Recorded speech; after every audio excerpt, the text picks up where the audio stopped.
기독교 강요 제2권 제13장 그리스도께서 인간 본성의 참 본질을 취하셨음.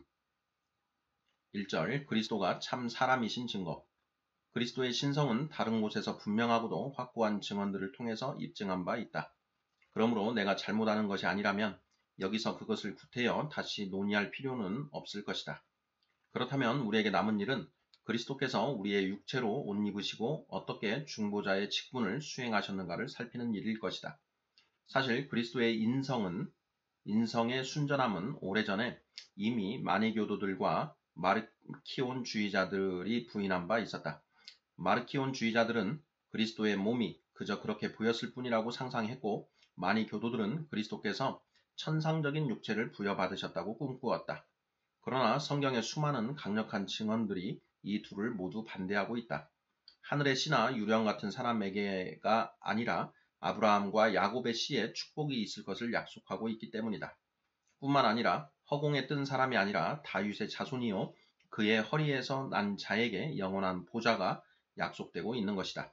시편 45편 6절, 132편 11절. 그렇기 때문에 그는 육체로 나타나셔서 아브라함과 다윗의 자손으로 불리신 것이다. 마태복음 1장 1절. 이것은 그가 공중에서 창조되어 동정녀의 몸에서 탄생하셨기 때문이 아니라 바울의 해석에 따르면 그가 육신으로는 다윗의 혈통에서 나셨기 때문인 것이다. 로마서 1장 3절. 이와 비슷하게 바울은 다른 구절에서 그가 유대인에게서 나셨다고 가르치기도 한다. 로마서 9장 5절.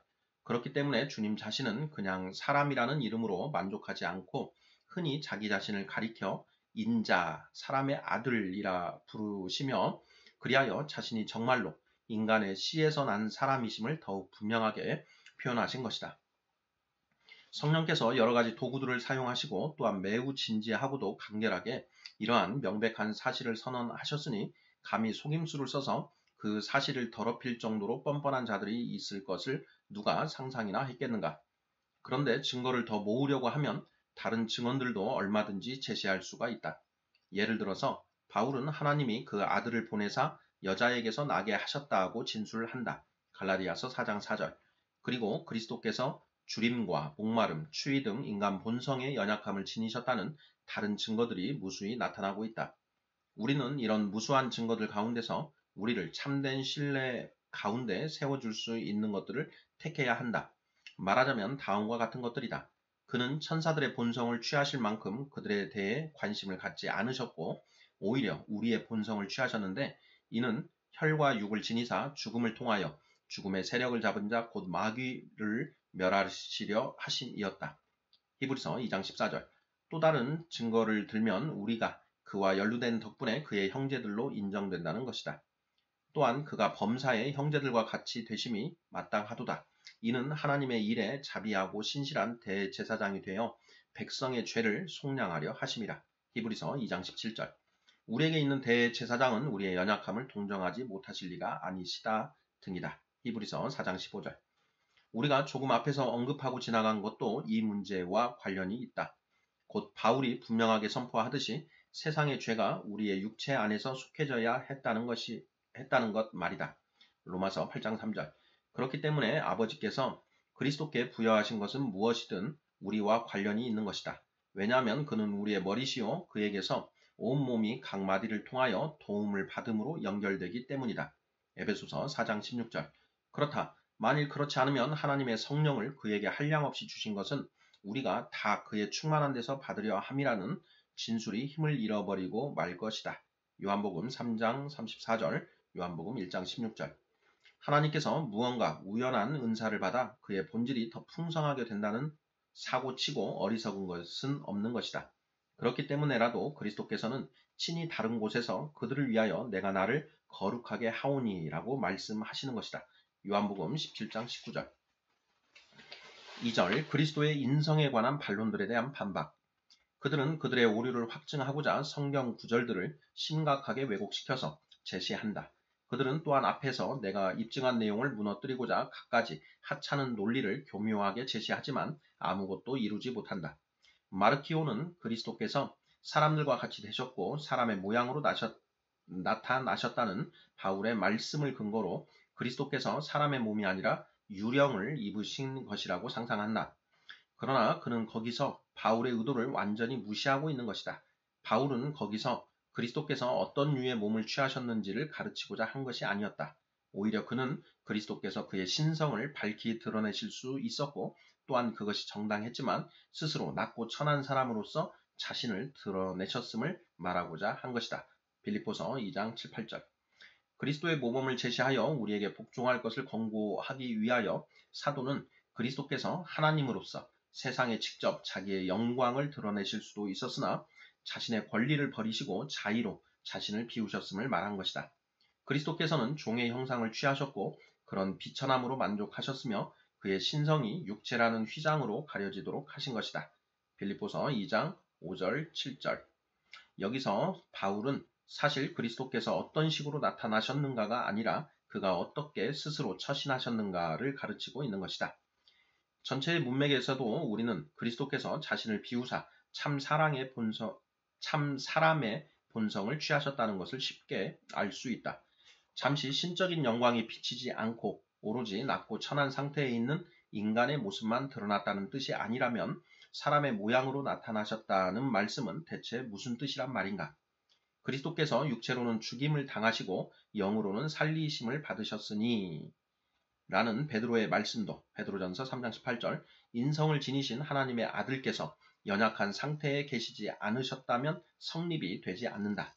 바울은 그리스도께서 약하심으로 십자가에 못 박히셨음을 선언하여 이 점을 더욱 분명하게 설명해 주고 있다. 고린도후서 13장 4절. 그리스도께서 자신을 낮추신 이후에 다시 새로운 영광을 얻으셨음을 분명히 말하고 있는 것이다. 여기에 그의 승귀가 있다. 그가 인간의 육체와 영혼을 부여받은 일이 없었다면 이런 높아지심도 있을 수가 없었을 것이다. 만인은 그리스도가 공기로 된 몸을 입었다고 날조한다. 그리스도에 대하여 둘째 사람은 하늘에서 나셨느니라고 말씀하기 때문이라는 것이다. 고린도전서 15장 47절. 그러나 이 구절에서 사도는 그리스도의 몸의 본질이 하늘에 속한 것임을 말하고자 한 것이 아니라 그리스도께서 신령한 능력을 부으셔서 우리를 살리신다는 사실을 말하고자 한 것이다. 그런데 우리가 이미 살펴본 대로 베드로와 바울은 그 능력을 그리스도의 육체와는 별개의 것으로 말하고 있다. 오히려 이 구절은 그리스도의 인성에 관한 정통 교리를 놀랍게 확증해 주는 것이다. 그리스도께서 우리와 동일한 육체의 본성을 지니지 않으셨다면 바울이 그렇게 열정적으로 전개해 나가는 다음과 같은 논리가 모두 무의미한 것이 되어버리고 말 것이기 때문이다. 그리스도께서 살아나셨으면 우리도 살아날 것이요 우리가 살아나지 않으면 그리스도께서도 살아나지 않으신 것이다. 고린도전서 15장 12절에서 20절 참조. 그 옛날 만이교도들이나 오늘날 그들의 제자들이 온갖 교묘한 논리로 이 증거를 회피하려고 애쓰지만 결코 성공하지 못하고 있는 것이다. 또한 그리스도께서 인자라 불리는 것은 오로지 그가 사람들에게 약속되셨다는 뜻일 뿐이라는 그들의 허무맹랑한 주장 역시 비열한 회피에 지나지 않는다. 히브리어 수거로 인자란 참 사람을 뜻한다는 것이 명백하기 때문이다. 그리스도께서는 그의 모국어에 이 용어를 그대로 쓰신 것이 분명하다. 또한 아담의 아들에 대하여 일반적으로 받아들여지고 있는 이에도 논란의 여지가 없다. 더 상세히 나아갈 필요도 없이 사도들이 그리스도께 적용시키는 시편 8편의 예만으로도 충족할 것이다. 사람이 무엇이기에 주께서 그를 생각하시며 인자가 무엇이기에 주께서 그를 돌보시나이까. 시편 8편 4절, 히브리서 2장 6절. 곧 인자라는 말로서 그리스도의 참된 인성을 표현하고 있는 것이다. 비록 인간 아버지에게서 직접 나신 것은 아니지만 그의 기원은 아담에게서 비롯된 것이다. 그렇지 않다면 이미 인용한 바 있는 다음의 말씀이 성립되지 않는다. 그도 또한 같은 모양으로 혈과 육을 함께 지니심은 그의 자녀들을 자기 자신에게로 모아들여 하나님께 순종하게 하기 위함이다. 히브리서 2장 14절. 이 말씀들 속에서 그리스도는 분명 우리와 동일한 본성을 지니신 동료와 형제로 선언되시는 것이다. 이런 의미에서 또한 거룩하게 하시는 이와 거룩하게 함을 입은 자들이 다 한 근원에서 난지라고 말씀한다. 히브리서 2장 11절. 문맥상 이 표현은 본성을 공유하는 것을 지칭한다. 왜냐하면 곧바로 그러므로 형제라 부르시기를 부끄러워하지 아니하셨다고 덧붙이고 있기 때문이다. 그가 앞에서 신자들이 하나님께로부터 났다고 말씀하고 있으니 그런 크나킨 종귀를 입은 자들을 부끄러워할 이유가 어디 있단 말인가. 그러나 그리스도께서 그의 한없으신 은혜로 스스로 그 미천한 사람들과 연합하셨기 때문에 그가 부끄러워하지 아니하셨다고 말하는 것이다. 히브리서 2장 11절. 뿐만 아니라 그들은 그렇다면 불경건한 자들도 그리스도의 형제들이 될 것이라고 하며 반론을 제기하는데 이 역시 근거가 없다. 왜냐하면 하나님의 자녀들은 혈과 육으로 나는 것이 아니라 믿음을 통하여 성령으로 나는 것이며 따라서 육체만으로는 형제 관계가 성립되지 않기 때문이다. 사도는 신자들만이 그리스도와 하나 되는 존귀함을 입는 것으로 말씀하지만 그렇다고 해서 불신자들이 육체를 따라 동일한 근원에서 나지 못한다는 것은 아니다. 예를 들어서 그리스도께서 우리를 하나님의 자녀로 만드시기 위하여 사람이 되셨다고 말할 때에 이 표현은 모든 사람들에게 다 적용되는 것이 아니다. 믿음이 개입하여 우리를 그리스도의 몸에 영적으로 접붙여 주어야 하는 것이기 때문이다. 그들은 또 맏아들이라는 표현에 대해서 논쟁을 불러일으킨다.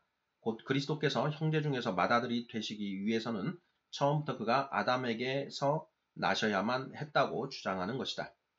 여기서 맏아들이란 출생한 차서를 뜻하는 것이 아니고 존귀와 높은 권세의 정도를 가리키는 것인데도 말이다. 그들은 또한 그리스도께서 천사의 본성을 취하지 않으시고 사람의 본성을 취하셨는데 이는 곧 그가 인류를 은혜 속으로 받아들이셨음을 의미한다는 식으로 떠들지만 이 역시 설득력이 없는 것이다. 바울은 그리스도께서 우리에게 베푸신 존귀를 드높이고자 우리를 천사들과 비교하며 이런 점에서 우리를 천사들보다 귀히 여기셨다고 말하는 것이다. 여자의 후손이 뱀의 머리를 부수리라는 모세의 증언을 조심스럽게 따져보면 창세기 3장 15절 이에 대한 논쟁은 말끔히 해결될 것이다. 그 진술은 그리스도뿐 아니라 온 인류 전체에게 관련되는 것이기 때문이다. 우리가 그리스도를 통하여 승리를 얻어야 하기 때문에 하나님께서는 일반적인 의미로 그 여자의 후손이 마귀를 이길 것을 선언하시며 그리하여 그리스도께서 인류에게서 나신 것이다.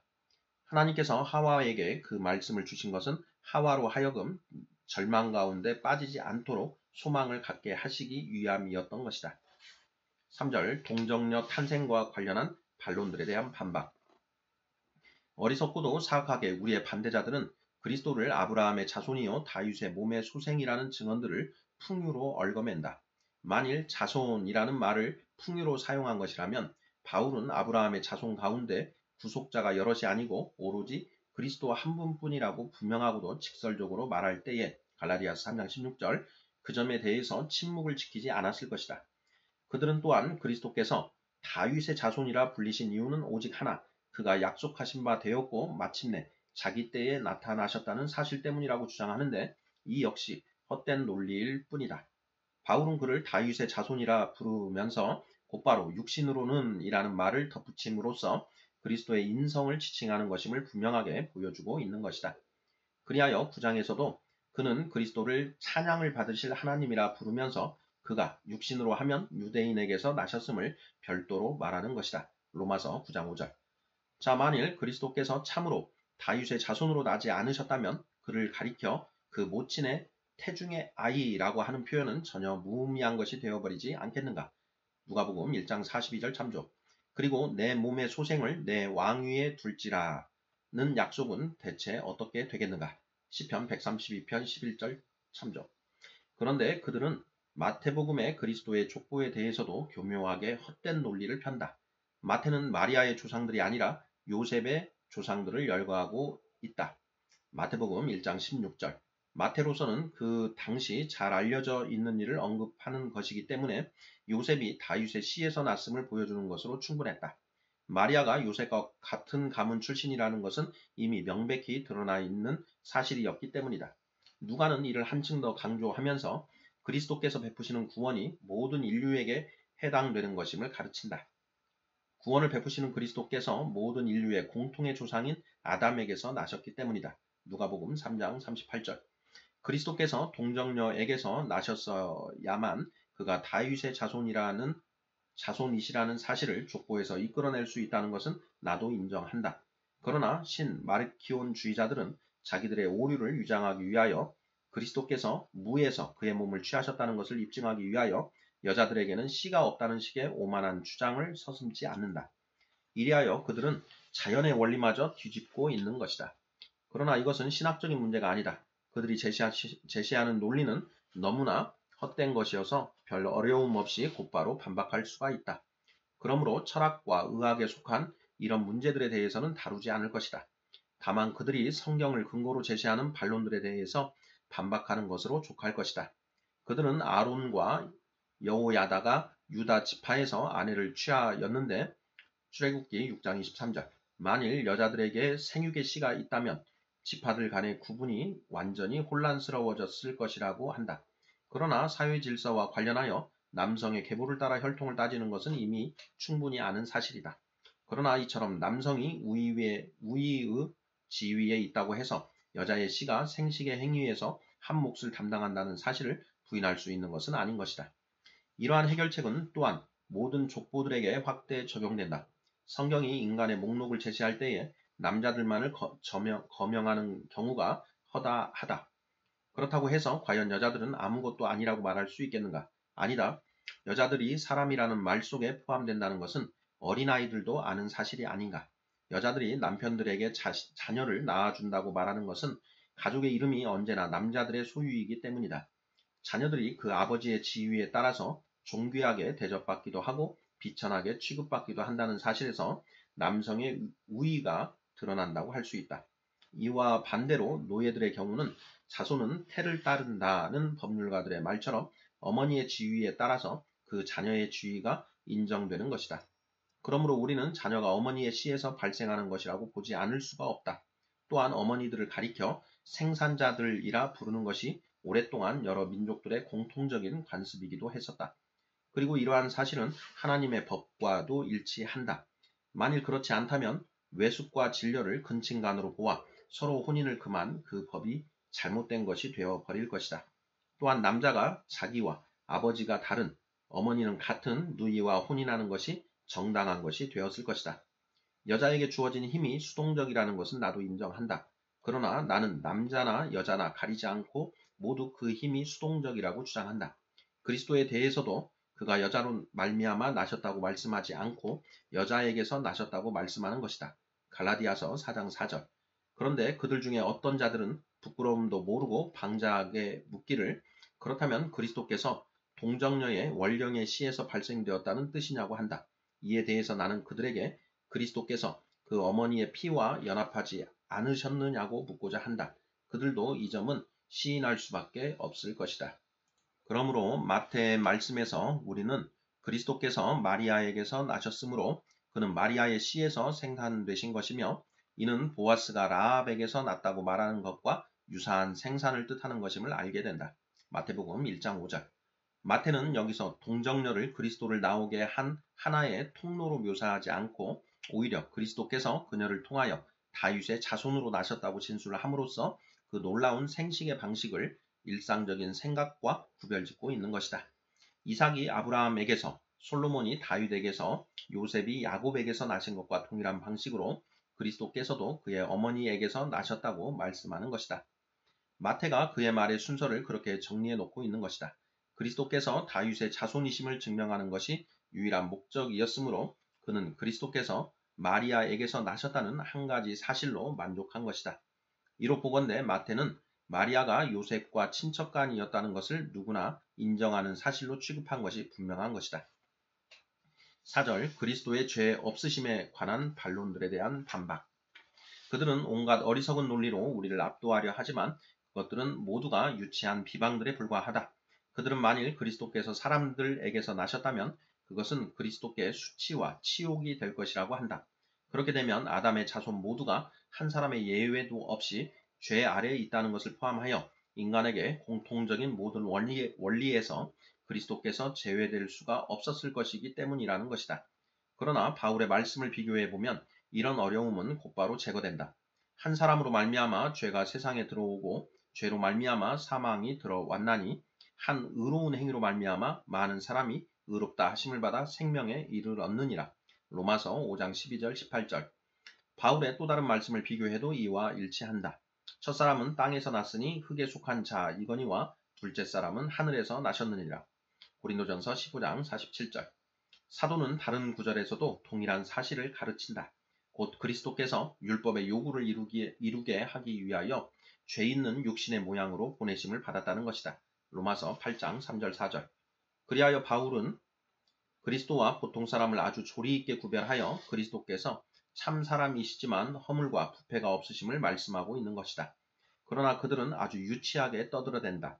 곧 만일 그리스도께서 오점이 전혀 없으시며 또한 성령의 은밀한 역사를 통하여 마리아의 씨에서 나셨다면 여자의 씨는 부정하지 않고 오로지 남자의 씨만 부정한 것이 될 것이라는 것이다. 그러나 그리스도께서 오점에 전혀 없으시다고 하는 것은 비단 그의 모친이 남자와 동침하지 않고 그를 낳으셨기 때문만이 아니라 그가 성령으로 말미암아 거룩하게 되어 아담의 타락 이전에 있었을 그런 순전하고도 더럽혀지지 않은 그런 상태로 생산되셨기 때문이었던 것이다. 그러므로 우리로서는 다음과 같은 내용을 확실한 사실로 받아들여야 할 것이다. 곧 성경이 그리스도의 순결하심을 말씀하실 때에는 언제나 그의 참된 인성을 두고 하는 말로 이해해야 한다는 것이다. 왜냐하면 하나님이 순결하시다는 말은 구태여 할 필요조차 없는 말이기 때문이다. 또한 요한이 17장에서 말씀하는 거룩하게 하심도 그의 신성을 일컫는 말씀일 수가 없었을 것이다. 요한복음 17장 19절. 그렇다고 해서 아담의 자손이 두 가지라는 것을 시사하는 것도 아니다.